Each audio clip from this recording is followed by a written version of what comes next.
ನೋಡಿ ಈಗ ತೊಳೆದು ಇದಕ್ಕೆ ಮತ್ತೆ ಇದನ್ನ ನೀರು ಹಾಕಿಟ್ಟಿದ್ದೀನಿ. ಈಗ ಇದು ನೀರು ಹಾಕಿ ಇದನ್ನ ಸಪ್ರೇಟಾಗಿ ಒಂದು ಸೈಡಲ್ಲಿ ಇಟ್ಬಿಡೋಣ. ಇದನ್ನ ಆಮೇಲೆ ಸ್ವಲ್ಪ ಇಟ್ಟು ಸ್ವಲ್ಪ ಗಟ್ಟಿ ಇತ್ತು, ಸ್ವಲ್ಪ ನೀರು ಹಾಕಿ ತೆಳುವಾಗಿದ್ದರಿಂದ ಅದಕ್ಕೆ ಸ್ವಲ್ಪ ಏನು ಮಾಡಿದ್ದೀನಿ, ಇವುಗಳನ್ನೆಲ್ಲ ಹಾಕಿ ರೆಡಿ ಮಾಡ್ಕೊಂಡಿದ್ದೀನಿ. ನೀರು ಹಾಕಿ ಒಂದ್ಸರಿ ಚೆನ್ನಾಗಿ ತೊಗೊಂಡು ಇನ್ನೊಂದ್ಸರಿ ನೀಟಾಗಿ ಮಿಕ್ಸ್ ಮಾಡಿಕೊಂಡು ಇದನ್ನ ಹಾಕಿ ಸ್ವಲ್ಪ ನೀರು ಹದ್ಕೊಂಡು ಕೈಲಿಂದ ಹಿಂಗೆ ಮಾಡಬೇಕು ಸರ್ ಅದು.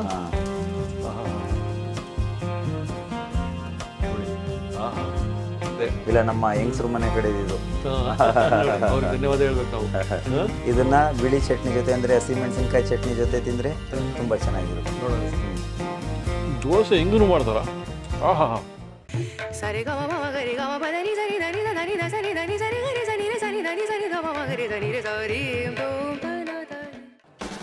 ನಮಸ್ಕಾರ ವೀಕ್ಷಕ ಬಂಧುಗಳೇ, ಮೈಸೂರು ಹಳ್ಳಿಹಟ್ಟಿ ಚಂದ್ರಣ್ಣ ಅವರು ಕರೆದ್ರು ಅಂದರೆ ನಾವು ಬಂದೇ ಬಿಡಬೇಕು, ನಿಮಗೆ ತೋರಿಸಲೇಬೇಕು. ಅಂಥದ್ದೊಂದು ರೆಸಿಪಿ ಇದ್ದೇ ಇರ್ತದೆ.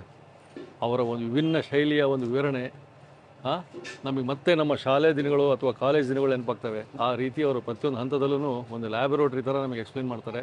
ಸೊ ಅಂಥದ್ದೇ ಒಂದು ರೆಸಿಪಿ ಇವತ್ತು. ಬನ್ನಿ, ಅವರ ಶೈಲಿಯಲ್ಲಿ ಹಳ್ಳಿಹಟ್ಟಿ ಶೈಲಿ ಅನ್ಬೋದು ಇದನ್ನು. ಕಾಳು ದೋಸೆ ಬನ್ನಿ ತೋರಿಸಿ ಅಂತ ಹೇಳ್ಬಿಟ್ರೆ ಬಂದುಬಿಟ್ಟಿದ್ದೀವಿ. ಬನ್ನಿ ಕಾಳು ದೋಸೆ ನೋಡೇ ಬಿಡೋಣ ಇವತ್ತು. ಯಾಕಂದರೆ ಕಾಳು ದೋಸೆ ಅಂದರೆ ನನಗೆ ಒಂದು ಹೊಸದಿದು. ಸೊ ಆ ಕಾಳು ದೋಸೆ ಹೆಂಗಿರುತ್ತೆ ಅಂತ ನಾವು ನೀವು ನೋಡ್ಬಿಡೋಣ. ಬನ್ನಿ. ಕಟ್ ಸರ್, ನಮಸ್ಕಾರ. ನಮಸ್ಕಾರ ಸರ್. ನಿಮ್ಮದೇ ಆದ ಸ್ಪೆಷಲ್ಲು ರೆಸಿಪಿಗಳಿಗೆ ಭಾಳ ಒಂದು ಪ್ರಸಿದ್ಧಿ ನೀವು ಈಗಾಗಲೇ. ಇವತ್ತು ನಿಮ್ಮದೇ ಶೈಲಿಯಲ್ಲಿ ನೀವು ಹೇಳಿದ ಕಾಳು ದೋಸೆ ಅಂತ ಹೇಳಿದೆ. ಕಾಳು ದೋಸೆ ಹಪ್ಪದಿಟ್ಟು ಅಂತೀವಿ, ಮತ್ತೆ ಕಾಳು ದೋಸೆ ಅಂತಾನು ಹೇಳ್ತೀವಿ. ಅದು ಆಕ್ಚುಲಿ ಹೆಸರು ನಮ್ಮ ಹೆಂಗಸರು ಮನೆಯಲ್ಲಿ ಕರೆಯೋದು ಅದನ್ನ ಹಪ್ಪದಿಟ್ಟು ಅಂತ ಕರೆಯೋದು. ಮತ್ತೆ ನಾನಿಲ್ಲಿ ಜನಗಳಿಗೆ ಗೊತ್ತಾಗಲ್ಲ ಅಂತ ಹೇಳಿ ಕಾಳು ದೋಸೆ ಅಂತ ಹೇಳ್ಕೊಡ್ತಾ ಇದ್ದೀನಿ. ಯಾಕೆಂದ್ರೆ ಹಪ್ಪದಿಟ್ಟು ಹಪ್ಪನೂ ಅಲ್ಲ, ಹಪ್ಪಳದ ಹ ಅಲ್ಲ, ಹಪ್ಪದಿಟ್ಟು ಅಂತ ಕರೆಯೋದು. ಬಟ್ ತುಂಬಾ ಚೆನ್ನಾಗಿರುತ್ತೆ ಸರ್ ಇದು. ಹಾಗಾಗಿ ನಾನು ಎಲ್ಲಾದ್ರೂ ಮೇನ್ ಮೆಜಾರಿಟಿ ಕಾಳಲ್ಲಿ ಮಾಡೋದ್ರಿಂದ ಅದನ್ನ ಕಾಳು ದೋಸೆ ಅಂತ ನಾನು ಜನಗಳಿಗೆ ಹೇಳ್ತೀನಿ. ನಾನು ತೋರಿಸ್ಕೊಡ್ತಾ ಇದ್ದೀನಿ. ವೀಕ್ಷಕರಿಗೆ ನಾವು ನಿನ್ನೆ ದಿನ ಬಂದು ಅದು ಯಾವ ತರ ನೆನೆ ಇಡ್ತಾರೆ ಅದನ್ನೆಲ್ಲ ನೋಡಿದೀವಿ. ಅಲಸಂದಿ ಕಾಳು ಎಲ್ಲ ಅದನ್ನ ತೋರಿಸ್ಬಿಡೋಣ ಸರ್. ವಿಜುವಲ್ ನೋಡ್ಕೊಂಡು ಬಂದ್ಬಿಟ್ಟು ಇವತ್ತು ಮುಂದುವರಿ ಮತ್ತೆ. ಆಯ್ತು ಸರ್. ನಮ್ಮ ಕಾಳು ದೋಸೆ ಅಂತ ಹೇಳ್ಬಿಟ್ಟು ದೋಸೆ ಬಹಳ ಕುತೂಹಲ ನನಗೆ. ಏನು ಇಟ್ಕೋಬೇಕು ಸರ್ ಹೇಳ್ಬಿಡಿ. ಇದು ಅಡಾಯಿ ದೋಸೆ ಅಂತಾರಲ್ಲ ನೋಡಿ, ಆ ಒಂದು ಸಿಮಿಲಾರಿಟಿ ಬರುತ್ತೆ ಇದು. ಇದು ನಮ್ಮ ವೈಫ್ ಅವ್ರ ಮನೆಯಲ್ಲಿ ಮಾಡ್ತಿದ್ದಂತ ರೆಸಿಪಿ ಇದು. ನಾನು ಕಲ್ತ್ಕೊಂಡಿದ್ದೆ ಇದು. ಇದನ್ನ ಏನಂತಾರೆ, ಅದನ್ನ ಅಪ್ಪದಿಟ್ಟು ಅಂತ ಕರೀತಾರೆ. ಇದನ್ನ ಪಡ್ಡು ತರಾನು ಮಾಡ್ಬೋದು, ಮತ್ತೆ ಈರುಳ್ಳಿ ದೋಸೆ ತರ ಮಾಡಿ ಕೇಕ್ ತರ ಇದು ಮಾಡ್ತಾರೆ ಒಂಥರ. ಅದನ್ನ ಆ ತರ ಶೈಲಿನ ನಾನು ನಿಮಗೆ ತೋರಿಸ್ಕೊಡ್ತಾ ಹೋಗ್ತೀನಿ. Heavy rich in proteins. ನೋಡಿ, ಇಲ್ಲಿರೋ ಐಟಮ್ಗಳೆಲ್ಲದರಲ್ಲೇ ಮೇನ್ ಜಾಸ್ತಿ ಇರೋಂಥದ್ದೇ ಮೇನ್ ಪ್ರೋಟೀನ್ ಇರೋಂಥ ಐಟಮ್ಗಳಿವು. ಮಕ್ಕಳಿಗೆ ತಿನ್ಸೋದಕ್ಕೆ ಈ ಸಂಜೆ ಹೊತ್ತು ಏನಾದ್ರು ಸ್ನಾಕ್ಸ್ ತರ ಆಗಿ ನಿಮ್ಗೆ ತುಂಬಾ ಚೆನ್ನಾಗುತ್ತೆ. ಇದು ಕಾಳು ದೋಸೆ ಅಂತ ಹೇಳಿ ಇದನ್ನ ಯಾವ ಮೆಜರ್ಮೆಂಟ್ ಅಲ್ಲಿ ಹಾಕ್ಬೇಕು ಅಂತ ಹೇಳ್ತಾ ಹೋಗೋಣ. ಇದಕ್ಕೆ ಬೇಕಾಗಿರೋ ಇಂಗ್ರೀಡಿಯೆಂಟ್ಸ್ ಗಳು ಏನೇನಂತಂದ್ರೆ ಸರ್, ಮಾಮೂಲಿ ಇದು ದೋಸೆ ತರನೇ ಆಗಿರೋದ್ರಿಂದ ಇದಕ್ಕೆ ರೈಸ್ ಬೇಕು. ಇದಕ್ಕೆ ಊಟದ ಅಕ್ಕಿ ಹಾಕೋದ್ರು ನಡೆಯುತ್ತೆ, ದೋಸೆ ಅಕ್ಕಿ ಹಾಕೋದ್ರು ನಡೆಯುತ್ತೆ, ಇಡ್ಲಿ ಅಕ್ಕಿ ಹಾಕೋದ್ರು ನಡೆಯುತ್ತೆ, ಯಾವ್ದಾದ್ರು ನಡೆಯುತ್ತೆ. ಆಮೇಲೆ ಅದಾದ ನಂತರ ನೆಕ್ಸ್ಟ್ ನಮ್ಗೆ ಬೇಕಾಗಿರ್ತಕ್ಕಂಥದ್ದು ಅಲಸಂದೆ ಕಾಳು. ಅದನ್ನ ಒಡಿಸಿ ಅದನ್ನ ಇದು ಮಾಡ್ಕೊಂಡಿರೋಂಥದ್ದು ಇದು. ಆಮೇಲೆ ಇವೆರಡು ಮೇಯ್ನ್ ನಮಗ್ ಬೇಕಾಗಿರೋಂಥದ್ದು. ಇನ್ ಮಿಕ್ಕಿದ್ದೆಲ್ಲವೂ ಕೂಡ ಸ್ವಲ್ಪ ಪ್ರಮಾಣದಲ್ಲಿ ಬೇಕಾಗಿರೋದು. ಏನೇನ್ ಬೇಕಾಗುತ್ತೆ ಸ್ವಲ್ಪ ಪ್ರಮಾಣದಲ್ಲಿ ಅಂತಂದ್ರೆ, ಕಡಲೆಬೇಳೆ ಬೇಕಾಗುತ್ತೆ, ಗೊತ್ತಾಯ್ತಲ್ವಾ. ಆಮೇಲೆ ತೊಗರಿ ಬೇಳೆ ಬೇಕಾಗುತ್ತೆ, ಹೆಸರು ಬೇಳೆ ಬೇಕಾಗುತ್ತೆ, ಆಮೇಲೆ ಧನಿಯಾ ಬೇಕಾಗುತ್ತೆ, ಮತ್ತೆ ಜೀರಿಗೆ ಬೇಕಾಗುತ್ತೆ, ಆಮೇಲೆ ಉದ್ದಿನ ಬೇಳೆ ಬೇಕಾಗುತ್ತೆ, ಜೊತೆಗೆ ರುಚಿಗೆ ತಕ್ಕಷ್ಟು ಉಪ್ಪು, ಬೆಲ್ಲ, ಮತ್ತೆ ಹುಣಸೆ ಹಣ್ಣು, ಖಾರಕ್ಕೆ ಬೇಕಾಗಿರ್ತಕ್ಕಂಥದ್ದು ಕೆಂಪು ಮೆಣಸಿನಕಾಯಿ ಮತ್ತೆ ಗುಂಟೂರು ಮೆಣಸಿನಕಾಯಿ, ಬ್ಯಾಡಗಿ ಮತ್ತೆ ಗುಂಟೂರು ಎರಡು ಇಷ್ಟು ಬೇಕಾಗ್ತಾ ಹೋಗುತ್ತೆ. ಇದ್ರದ್ದು ಪ್ರೊಸೀಜರ್ ಹೇಗೆ ಅಂತ ನಾನು ಹೇಳ್ಕೊಡ್ತಾ ಹೋಗ್ತೀನಿ ಅಳತೆ ಮಟ್ಟಿಗೆ. ಈಗ ಫಸ್ಟ್ ಯಾವ್ದನ್ನ ನೆನ್ಸ್ಕೋಬೇಕು ಅನ್ನೋದನ್ನ ನಾನು ಹೇಳ್ತಾ ಹೋಗ್ತೀನಿ. ಇದು 1 ಲೋಟ ಅಕ್ಕಿ ಆಯ್ತಲ್ವಾ. ನೋಡಿ, 1 ಲೋಟ ಹಾಕಿದೀನಿ. 1 ಲೋಟಕ್ಕಿಂತ ಕಡಿಮೆ 3/4 ಲೋಟ ಅಲಸಂದೆ ಕಾಳು ಒಡ್ಸಿರೋಂಥದ್ದು ಆಯ್ತಲ್ವಾ. ಇನ್ನು ಮಿಕ್ಕಿದಂತ ಪದಾರ್ಥಗಳೆಲ್ಲವೂ ಕೂಡ ಸ್ವಲ್ಪ ಪ್ರಮಾಣದಲ್ಲಿ ಅಲ್ವಾ. ಇದು ಒಂದು ಕಡಲೆಬೇಳೆ ಒಂದು 2 ಚಮಚದಷ್ಟು ಆಯ್ತಲ್ವಾ. ತೊಗರಿ ಬೇಳೆ 2 ಚಮಚದಷ್ಟು ಆಯ್ತಲ್ವಾ.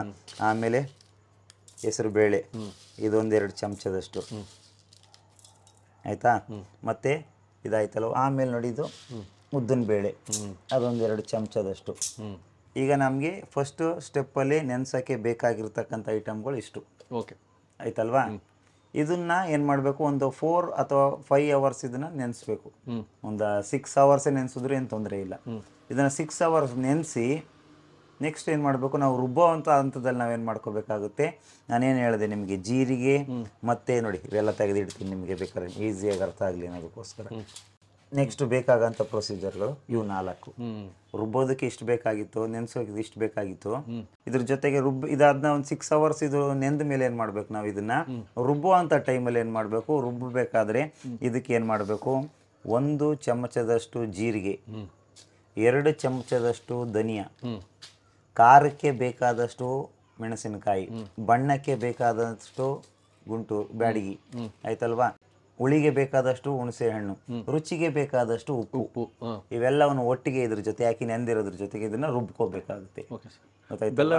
ಬೆಲ್ಲನೂ ಕೂಡ ಆಮೇಲೆ ಜೊತೆಗೆ ಹಾಕೋಬಹುದು. ರುಬ್ಬಾದ ಮೇಲೆ ಸ್ವಲ್ಪ ಬಳಸ್ಕೋವಂಥದ್ದು ಇದು. ನೋಡಿ ಇದನ್ನ ಈಗ ನೀರು ಹಾಕಿ ಒಂದ್ಸರಿ ಚೆನ್ನಾಗಿ ತೊಳ್ಕೊಳ್ಳೋಣ.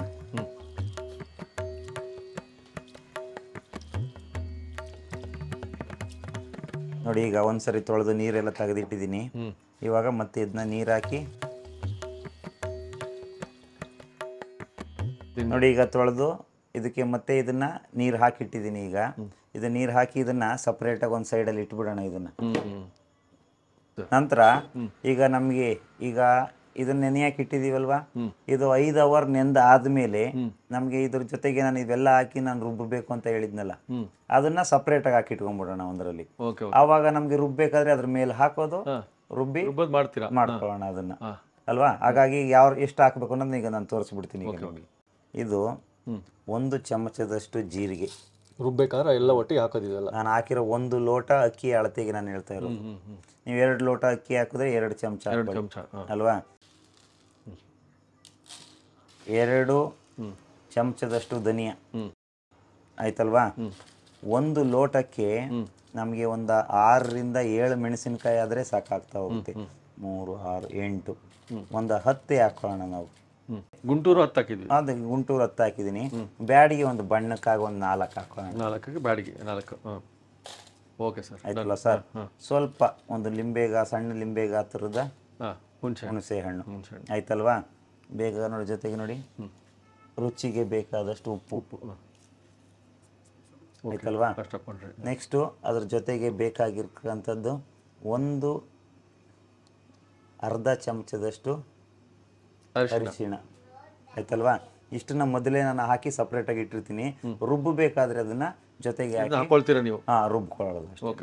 ನಾನು ನಿನ್ನೆ ನಿಮಗೆ ಏನು ತೋರಿಸಿದ್ದೆ, ನಾನು ಯಾವ ಥರ ಫಸ್ಟ್ ಕಾಳುಗಳನ್ನೆಲ್ಲ ಅದ್ರಲ್ಲಿ ಹಾಕಿ ಅದನ್ನ ನೆನೆಸಿಟ್ಕೊಂಡಿದ್ದೆ. ಅದನ್ನ 5 ಅವರ್ಸ್ ನೆಂದಾದ್ಮೇಲೆ ಅದನ್ನ ಯಾವ್ದ್ರ ಜೊತೆ ಹಾಕಿ ಅದನ್ನ ರುಬ್ಬಬೇಕು ಅಂತಲೂ ಕೂಡ ಅದನ್ನ ಹೇಳಿದ್ದೆ. ಅದು 5 ಅವರ್ಸ್ 6 ಅವರ್ ಆದಮೇಲೆ ಅದನ್ನ ರುಬ್ಬಿ ಕೂಡ ನಾನೀಗ ಹಾಕಿ ರುಬ್ಬಿದ್ದೀನಿ. ಏನ್ ತೋರಿಸ್ದೆ ಸೇಮ್, ಅದ್ರಲ್ಲೇನು ಬೇರೆ ಏನು ಮುಚ್ಚುಮರೆ ಏನಿಲ್ಲ. ಅದ್ರ ಜೊತೆ ಮೇಲೆ ಹಾಕೋದು, ಅದನ್ನ ಮಿಕ್ಸ್ ಮಾಡೋದು, ಮಿಕ್ಸಿಯಲ್ಲಿ ಹಾಕಿ ನಾವು ಅದನ್ನ ರುಬ್ತಾ ಇರೋದು. ದೊಡ್ಡ ಪ್ರಮಾಣದಲ್ಲಿದ್ದರೆ ಗ್ರೈಂಡ್ರಲ್ಲಿ ರುಬ್ತೀವಿ. ನಿಮ್ಗೆ ತೋರ್ಸೋಕ್ಕೆ ಅಂತೇಳಿ ಬರೀ ಒಂದೇ ಲೋಟದಲ್ಲಿ ಮಾಡಿರೋದ್ರಿಂದ ಅದನ್ನು ರುಬ್ಬೋದಕ್ಕಾಗಲ್ಲ. ನನ್ನ ಹತ್ರ ಅಷ್ಟು ಸಣ್ಣ ಗ್ರೈಂಡ್ರ್ ಇಲ್ಲ.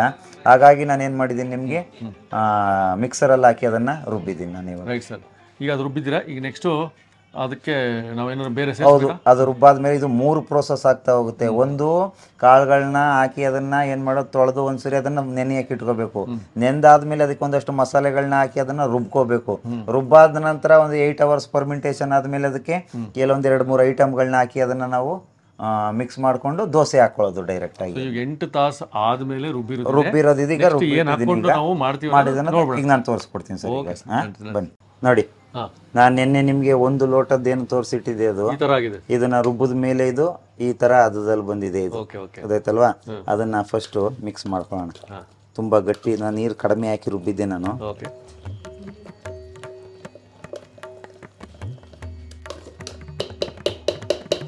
ಇದರ ಮಿಕ್ಸ್ ಮಾಡ್ಕೊಳ್ಳೋಣ. ಮಿಕ್ಸ್ ಮಾಡಿಕೊಂಡು ಇದಕ್ಕೆ ಈಗ 3ನೇ ಹಂತದಲ್ಲಿ ಏನೇನು ಮಾಡ್ಬೇಕಪ್ಪ ಅಂತಂದ್ರೆ, ನೋಡಿ 1 ಲೋಟದ ಅಳತೆಗೆ ನಾನು ತೋರಿಸ್ತಾ ಇರೋದು 1 ಮುಷ್ಟಿಯಷ್ಟು, ದೊಡ್ಡ ಮುಷ್ಟಿಯಷ್ಟು ಒಣ ಕೊಬ್ಬರಿ ಆಯ್ತಲ್ವಾ, ಇದನ್ನ ಚೂರು ಚೂರು ಮಾಡಿ ಇಟ್ಕೊಂಡಿದ್ದೀನಿ, ಅದಕ್ಕೆ ಹಾಕ್ತಾ ಇದ್ದೀನಿ. ಓಕೆ, ಆಯ್ತಲ್ವಾ ಸರ್. 1-2 ಮುಷ್ಟಿಯಷ್ಟು ಈರುಳ್ಳಿ, ಆಯ್ತಾ ಸರ್. ಇದಾದ ನಂತರ ಒಂದು 5 ಬೆರಳಷ್ಟು ಕೊತ್ತಂಬರಿ ಸೊಪ್ಪು, ಓಕೆ, ಆಯ್ತಲ್ವಾ.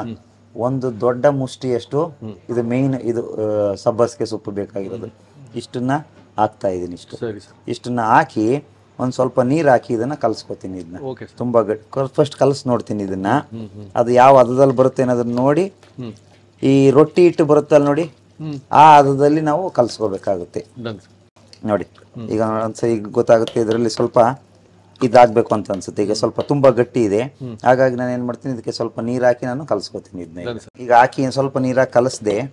ಇವಾಗ ನಾನು ನೋಡಿದಾಗ ಏನನ್ಸುತ್ತೆ, ಇನ್ನೂ ಸ್ವಲ್ಪ ಈರುಳ್ಳಿ ಮತ್ತು ಸಬ್ಬಸಿಗೆ ಸೊಪ್ಪೆಲ್ಲ ಹಿಡಿಯುತ್ತೆ ಅಂತ ಅನಿಸುತ್ತೆ ನನಗೆ. ಹಾಗಾಗಿ ನಾನು ಏನು ಮಾಡ್ತೀನಿ, ಇದನ್ನು ಇನ್ನೊಂದು ಸ್ವಲ್ಪ ಮುಷ್ಟಿಯಷ್ಟು ಈರುಳ್ಳಿ ಹಾಕೋತೀನಿ, ಇನ್ನೊಂದು ಸ್ವಲ್ಪ ಕೊಬ್ಬರಿ ಹಾಕೋತೀನಿ, ಇನ್ನೊಂದು ಸ್ವಲ್ಪ ಸಬ್ಬಸಿಗೆ ಸೊಪ್ಪನ್ನ ಹಾಕೋತೀನಿ. ಸ್ವಲ್ಪ ಈರುಳ್ಳಿ ಜಾಸ್ತಿ ಆದರೂ ಏನೂ ಆಗಲ್ಲ, ಕಡಿಮೆ ಆದರೂ ಏನೂ ಆಗಲ್ಲ. ಮಿನಿಮಮ್ ನಾನು ಹಾಕಿದಷ್ಟಂತೂ ಬೇಕೇ ಬೇಕು ಒಂದು ಅಳತೆಗೆ. ಆಮೇಲೆ ಸ್ವಲ್ಪ ಹಿಟ್ಟು ಸ್ವಲ್ಪ ಗಟ್ಟಿ ಇತ್ತು, ಸ್ವಲ್ಪ ನೀರು ಹಾಕ್ತೈತೆ ಹೇಳುವಾಗಿದ್ದರಿಂದ ಅದಕ್ಕೆ ಸ್ವಲ್ಪ ಏನು ಮಾಡಿದ್ದೀನಿ, ಇವುಗಳನ್ನೆಲ್ಲ ಹಾಕಿ ರೆಡಿ ಮಾಡ್ಕೊಂಡಿದ್ದೀನಿ. ಕಲಸಿ ಇಟ್ಟಿದ್ದೆ ಈಗ ನಾನು ಎಷ್ಟೊತ್ತವರೆಗೆ. ಈಗ ಒಂದು ಚೂರು ನೋಡಿ, ನಾನು ಉಪ್ಪನ್ನು ನಾನು ನೋಡ್ತೀನಿ. ಈಗ ಉಪ್ಪೆಲ್ಲ ಸರಿ ಇದೆ, ಚಟ್ನಿ ಜೊತೆ ಹಾಕೋದ್ರಿಂದ ಸರಿ ಹೋಗ್ತಾ ಹೋಗುತ್ತೆ. ಈಗ ಒಂದು ಸ್ವಲ್ಪ ಬೆಲ್ಲ, ಒಂದು ಚಮಚದಷ್ಟು ಬೆಲ್ಲ ಹಾಕೊಂಡ್ರು. ಈಗ ಸರಿ, ಉಪ್ಪು ನೋಡಿದ ಮೇಲೆ ನಮ್ಮಲ್ಲಿ ಒಣಮೆಣಸಿನ್ಕಾಯಿ ಚಟ್ನಿ ಮಾಡ್ತೇವಲ್ವಾ, ಆ ಥರ ಇದ್ರ ಜೊತೆ ಹಸಿ ಮೆಣಸಿನ್ಕಾಯಿ ಜೊತೆ ಚಟ್ನಿ ತಿನ್ನಕ್ಕೆ ಇದು ತುಂಬ ಚೆನ್ನಾಗಿರುತ್ತೆ. ಇದನ್ನ ಬನ್ನಿ, ಈಗ ಇದನ್ನ ಹಾಕೋದನ್ನ ನಾನು ತೋರಿಸೇ ಬಿಡ್ತೀನಿ ಇದನ್ನ. ಸರಿ ನೋಡಿ, ಆವಾಗಲೇ ನಾನು ದೋಸೆನ ಹಾಕಿ ನಿಮಗೆ ತೋರಿಸ್ದೆ, ಆಯ್ತಲ್ವಾ. ಈ ದೋಸೆ ಹಾಕಿ ತೋರಿಸಿದ ಮೇಲೆ ಅದಕ್ಕೆ ಬೇಕಾಗಿರತಕ್ಕಂಥ ಒಂದು ಚಟ್ನಿ ಬೇಕು ಜೊತೆಗೆ ಅಂತ ಹೇಳಿದೆ. ಯಾವುದಪ್ಪ ಅಂದ್ರೆ ಹಸಿ ಮೆಣಸಿನ್ಕಾಯಿ ಚಟ್ನಿ. ನೋಡಿ, ಅದನ್ನು ತೋರಿಸ್ಕೊಡ್ತೀನಿ. ಅದಕ್ಕೆ ಬೇಕಾಗಿರೋದು ತುಂಬ ಸಿಂಪಲ್ ಇಂಗ್ರೀಡಿಯೆಂಟ್ಸ್ಗಳು. ಇದಕ್ಕೆ ಹಸಿ ಮೆಣಸಿನ್ಕಾಯಿ, ಸ್ವಲ್ಪ ಕೊತ್ತಂಬರಿ ಸೊಪ್ಪು, ತೆಂಗಿನಕಾಯಿ, ಸೊ ಆಯ್ತಲ್ವಾ, ಸ್ವಲ್ಪ ಹುರ್ಗಡ್ಲೆ, ಒಂದು ಸಣ್ಣ ಬೆಳ್ಳುಳ್ಳಿ, ರುಚಿಗೆ ತಕ್ಕಷ್ಟು ಉಪ್ಪು. ಇಷ್ಟು ಐಟಮ್ನ ಹಾಕ್ಕೊಂಡು ನಾವು ಇದನ್ನು ರುಬ್ಕೊಳ್ಳೋಣ. ಇದನ್ನ ನೋಡಿ, ಇವೆಲ್ಲ ಒಂದು ಸಣ್ಣ ಮಿಕ್ಸಿ ಜಾರ್ಗೆ ಹಾಕ್ಕೊಂಡು, ಇದೆಲ್ಲ ಒಂದು ಮಿಕ್ಸಿ ಜಾರ್ಗೆ ಹಾಕಿದ್ದೀವಿ. ಆಮೇಲೆ ಸ್ವಲ್ಪ ಇದಕ್ಕೆ ನೀರು ಹಾಕಿ ರುಬ್ಕೊಂಡ್ರೆ ಕಾಯಿ ಚಟ್ನಿ ಹಳ್ಳಿ ಹಟ್ಟಿ ಶೈಲಿ.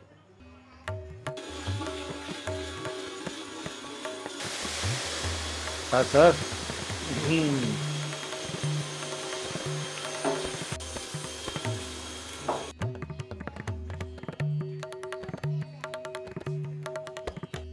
ಹಂಚಿಗೆ ನೋಡಿ ಸ್ವಲ್ಪ ಎಣ್ಣೆ ಹಾಕೋಣ. ಇನ್ನೊಂದ್ಸರಿ ನೀಟಾಗಿ ಮಿಕ್ಸ್ ಮಾಡಿಕೊಂಡು ಕಾಳು ದೋಸೆ ಇದನ್ನ ಹಾಕಿ ಸ್ವಲ್ಪ ನೀರು ಅದ್ಕೊಂಡು ಕೈಲಿಂದ ಹಿಂಗೆ ಮಾಡ್ಬೇಕಾ ಸರ್ ಅದು? ನೋಡಿ, ಒಂದೊಂದು ದೋಸೆ ಒಂದೊಂದು ಶೈಲಿ. ನಾನು ಸ್ವಲ್ಪ ದೊಡ್ಡದಾಗಿ ಹಾಕಿದ್ದೀನಿ, ದೊಡ್ಡ ತವ ಆಗಿರೋದ್ರಿಂದ. ನೀವು ಮನೆಯಲ್ಲಿ ಸ್ವಲ್ಪ ಸಣ್ಣದು ಹಾಕೋಬೋದು, ದೊಡ್ಡದು ಹಾಕೋಬೋದು. ಹಾಕೊಂಡು ಇದು ಪರ್ಫೆಕ್ಟ್ ಸೈಜ್ ಬರುತ್ತೆ ನಿಮಗೆ. ನೋಡಿ, ಸ್ವಲ್ಪ ಮಂದ ಇರಬೇಕಿದು. ತೀರಾ ತಿಳುವಾದ್ರೆ ಈ ಸೈಜು ಪರ್ಫೆಕ್ಟ್.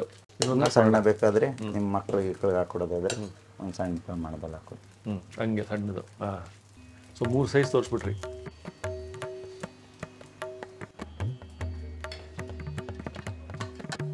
ಸ್ವಲ್ಪ ಮೇಲೆ ಎಣ್ಣೆ ಹಾಕಿದ್ರಿ. Okay sir. ತುಂಬಾ ಕಡಿಮೆ ಊರಿನಲ್ಲಿ ಬೇಯಬೇಕಿದು. ಮೇಲ್ಗಡೆ ಎಲ್ಲ ಹಿಟ್ಟಿನ ಅಂಶ ಎಲ್ಲ ಹೋಗಿದೆ. ಹೌದು. ಇವಾಗ ಸ್ವಲ್ಪ ಇದನ್ನ ಸ್ವಲ್ಪ ಹಿಂಗಿಂಗ್ ಮಾಡಿ ಎತ್ಕೊಂಡ್ಬಿಡೋಣ. ಈಗ ಎತ್ಕೊಂಡ್ಬಿಡೋಣ ಸರ್. ಇದು ನಮ್ಮ ಕಾಳು ದೋಸೆ ಹಿಂಗೆ ಬರುತ್ತೆ. ನಮಗಿದು ಹೊಸದು, ನಾನು ನೋಡಿದ್ದಿಲ್ಲ. ವೀಕ್ಷಕರೇ, ನೀವು ನೋಡಿದರೆ ಕಾಮೆಂಟ್ ಹಾಕಿ. ನೋಡಿ, ನಾವು ವಿಶ್ವದಲ್ಲಿರುವ ಎಲ್ಲ ಒಂದು ರುಚಿಯನ್ನು ನಾವು ಆಸ್ವಾದಿಸಬೇಕು, ನೋಡಬೇಕು, ರುಚಿ ನೋಡಬೇಕು. ಅದರಲ್ಲಿ ಕಾಳು ದೋಸೆ ಒಂದು ಹಳ್ಳಿ ಹಟ್ಟಿ ಚಂದ್ರಣ್ಣ ಅವ್ರದ್ದು ಇವತ್ತದು ಒಂದು ಅವಕಾಶ ಸಿಕ್ಕಿದೆ. ಇಲ್ಲ, ನಮ್ಮ ಹೆಂಗಸ್ರ ಮನೆ ಕಡೆ ಇದು. ಅವ್ರಿಗೆ ಧನ್ಯವಾದ ಹೇಳ್ಬೇಕು ನಾವು. ಸಣ್ಣ ಪ್ರಮಾಣದಲ್ಲಿ ಹೇಳ್ಕೊಟ್ರು, ನಾನು ಅದನ್ನ ದೊಡ್ಡ ಪ್ರಮಾಣದಲ್ಲಿ ಮಾಡೋದು ಕಲ್ತ್ಕೊಂಡೆ ಅಷ್ಟೇ. Super sir. ನೋಡಿ, ಮತ್ತೆ ಇನ್ನೊಂದು ರೈಟ್ ಸೈಡ್ ಬೇಯಿಸ್ಕೊಳ್ಳೋಣ. ಎರಡು ಕಡೆ ಸೇಮ್ ಕಲರ್ ಬಂತು. ಇಷ್ಟು ಬೇಯಿಸ್ಬಿಟ್ರೆ ಆಯ್ತಲ್ಲ, ಸ್ವಲ್ಪ ಸಮಯ ಹಿಡಿತದೆ. ಹೌದು, ನಿಧಾನಕ್ಕೆ. ಅದಕ್ಕೆ ಸ್ವಲ್ಪ ಚೆನ್ನಾಗಿ ಅರ್ಧ ಬೆಂದಾಗ್ಲೇ ತೆಗೆದಿದ್ದೆ, ಮತ್ತೆ ಈಗ ಇನ್ನೊಂದ್ಸರಿ ತೆಗೆದು ಹಾಕಿದ್ದೀನಿ, ಮತ್ತೆ ಇನ್ನೊಂದ್ಸರಿ ಬೇಯಿಸ್ಕೊಳ್ಳೋಣ. ಓಕೆ ಓಕೆ, ಈ ತರ ಬಂತು ಬಣ್ಣ. ಮತ್ತೆ ಇನ್ನೊಂದ್ಸಾರಿ ಇದನ್ನ ತೆಗೆದು ಹಾಕಿ ನೋಡ್ಕೊಳ್ಳೋಣ. ಈಗ ಬೆಂದಿದೆ ಆಲ್ಮೋಸ್ಟ್, ಈಗ 95-99% ಆಗಿದೆ. ಈಗ ತೆಗೆದ್ಬಿಡೋಣ ಸರ್. ಸೊ ನಮ್ಮ ಕಾಳು ದೋಸೆ ಇವತ್ತು ಸಿಗ್ತಾ ಇದೆ ನಮಗೆ 3 ಸೈಜಲ್ಲಿ. ನೋಡಿ ಸರ್, ಹಿಂಗಿದೆ. ಧನ್ಯವಾದ. ಇದು ನಮ್ಮ ಒಂದು ಶೈಲಿಯಲ್ಲಿ ಮಾಡೋಂಥ ಒಂದು ಕಾಳು ದೋಸೆ. ಇದು ನಾವು ಇದನ್ನ ಅಪ್ಪದಿಟ್ಟು ಅಂತ ಕರಿತೀವಿ ನಾವು. ನಿಮ್ಗೆ ಯಾವ ಹೆಸರಲ್ಲಿ ಬೇಕು ಅದನ್ನ ಆ ರೀತಿ ಕರ್ಕೊಳ್ಳಿ. ಇದನ್ನ ಬಿಳಿ ಚಟ್ನಿ ಜೊತೆ ಅಂದ್ರೆ ಹಸಿಮೆಣಸಿನಕಾಯಿ ಚಟ್ನಿ ಜೊತೆ ತಿಂದ್ರೆ ತುಂಬಾ ಚೆನ್ನಾಗಿರುತ್ತೆ. ಈರುಳ್ಳಿ ಮತ್ತೆ ಸೊಪ್ಪು ಜಾಸ್ತಿ ಬೇಕಾದವರು ಇನ್ನೂ ಬೇಕಾದ್ರೆ ಜಾಸ್ತಿ ಹಾಕೋಬಹುದು. ನಾನು ಒಂದು ಹದದಲ್ಲಿ ತೋರಿಸಿದೀನಿ, ಅದಕ್ಕಿಂತ ಕಡಿಮೆ ಅಂತೂ ಹಾಕಬಾರ್ದು. ಹಿಟ್ಟು ತರ ಉಳಿಯುತ್ತೆ. ಬೇಕಾದ್ರೆ ಇನ್ನೂ ಸ್ವಲ್ಪ ನಮಗೆ ಕ್ರಿಸ್ಪಿಯಾಗಿ ಸ್ವಲ್ಪ ಸಾಫ್ಟ್ನೆಸ್ ಬೇಕು ಅಂತಂದ್ರೆ ಸ್ವಲ್ಪ ಈರುಳ್ಳಿ ಮತ್ತೆ ಸೊಪ್ಪೆಲ್ಲ, ಸಬ್ಬಸಿಗೆ ಸೊಪ್ಪೆಲ್ಲ ಸ್ವಲ್ಪ ಜಾಸ್ತಿ ಬೇಕಾದ್ರೆ ಹಾಕೊಂಡು ಅದನ್ನ ತಿನ್ಬೋದು. ಇದು ಓಕೆ ಸರ್, ತಗೊಳ್ಳಿ, ಇದು ನಿಮ್ಗೋಸ್ಕರ. ಸೊ ಕಾಯಿ ಚಟ್ನಿ ರೆಡಿ ಆಗಿದೆ ನೋಡಿ. ಕಾಯಿ ಚಟ್ನಿ ಚೆನ್ನಾಗಿದೆ ನೋಡಿ. ಯಾವಾಗಲೇ ನಿಮಗೆ ತೋರಿಸಿದ್ನಲ್ಲ, ಆವಾಗಲೇ ತೋರಿಸಿದಂಥ ಕಾಯಿ ಚಟ್ನಿ ಇಲ್ಲಿ ರೆಡಿ ಇದೆ. ಕಾಯಿ ಚಟ್ನಿ, ಬೆಳ್ಳುಳ್ಳಿ ಎಲ್ಲ ಹಾಕಿರ್ತೀವಲ್ಲ, ಒಗ್ಗರಣೆ ಏನು ಬೇಡಿ. ಈ ಥರದ್ದು ಕಾಯಿ ಚಟ್ನಿ ರೆಡಿ ಆಗಿದೆ. ಒಗ್ಗರಣೆ ಅನ್ನೋದು ಅವ್ರವ್ರು ಬೇಕಾದವ್ರು ಮಾಡ್ಕೊಳ್ಳೋಂಥದ್ದು ಸರ್. ಈಗ ಒಗ್ಗರಣೆ ಹಾಕಲೇಬೇಕು ಅಂತ ಏನು ರೂಲ್ಸ್ ಇರೋದಿಲ್ಲ. ಅದು ಗೊತ್ತಾಯ್ತಲ್ವ? ಈಗ ನಿಮಗೆ ಇದು ಸೈಡಲ್ಲಿ ಹಾಕ್ಲಾ ಇಲ್ಲಿಗೆ? ಹಾಕಿ ಸರ್. Okay sir.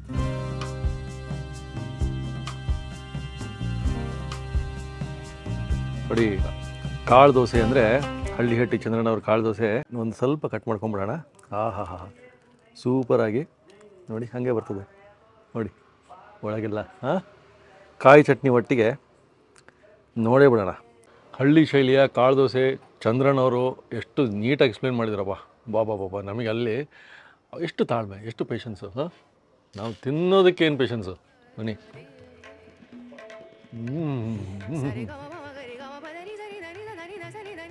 ದೋಸೆ ಹೆಂಗೂ ಮಾಡ್ತಾರ. ಎಷ್ಟೆಷ್ಟು ದೋಸೆ ರುಚಿಗಳು. ಎಂತೆಂಥ ರುಚಿ ದೋಸೆಗಳು. ಅವೆಲ್ಲ ನಮಗೆ ಪರಿಚಯ ಆಗ್ತಾಯಿದೆ ಈಗ. ಸಬ್ಬಸ್ಗಿ ಹಾಕಿದರು, ಫ್ಲೇವರ್ ಸಬ್ಬಸ್ಗಿ ಎದ್ದು ಬರ್ತದಂಗೆ ಬಾಯಲ್ಲಿ. ಸಬ್ಬಸ್ಗಿ ಸೂಪರು. ಸಬ್ಬಸ್ಗಿ ಹಿಂದ್ಗಡೆ ಅಲಸಂದಿ ಕಾಳು, ಆ ಫ್ಲೇವರು. ಆಮೇಲೆ ಉದ್ದಿನಬೇಳೆ, ತೊಗರಿಬೇಳೆ, ಪ್ರತಿಯೊಂದೂ ಮಿಕ್ಸ್ ಆದರೆ ಹೆಂಗಿರ್ಬಾರ. ಅದ್ಭುತವಾದ ಒಂದು ಕಾಳು ದೋಸೆ ಇದು. ಹಳ್ಳಿಹಟ್ಟಿ ಚಂದ್ರಣ್ಣ ಶೈಲಿ. ಮಾಡ್ಕೊಂಬಿಟ್ಟು ಕಾಮೆಂಟ್ಸ್ ಹಾಕಿ. ಕಾಯ್ತಾ ಇರ್ತೀನಿ. ಮುಗಿಸ್ತೀನಿ ನಾನು. ಕನ್ನಡೇತರ ಒಟ್ಟಿ ಕನ್ನಡವನ್ನೇ ಮಾತಾಡೋಣ. ಜೈ ಕನ್ನಡಾಂಬೆ. ಮತ್ತೆ ಸಿಗೋಣ. ನಮಸ್ಕಾರ. ಮುಗಿಸ್ತೀನಿ.